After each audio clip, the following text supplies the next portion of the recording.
મૂર્તિ ભલે ગમે તેની હોય તે આપણું ભલું કરી શકતી નથી, તે આપણો આદર્શ બની શકે છે, આપણને પ્રેરણા આપે છે, તે આપણું ભલું નથી કરી શકતી.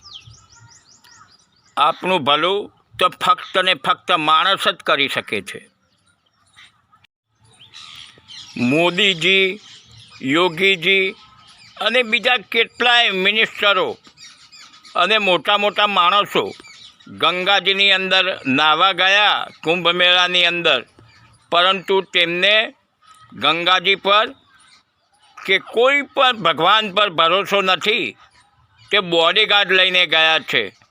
ફક્ત ને ફક્ત તેમને બોડીગાર્ડ પર જ ભરોસો છે. વાત વિચારવા જેવી છે.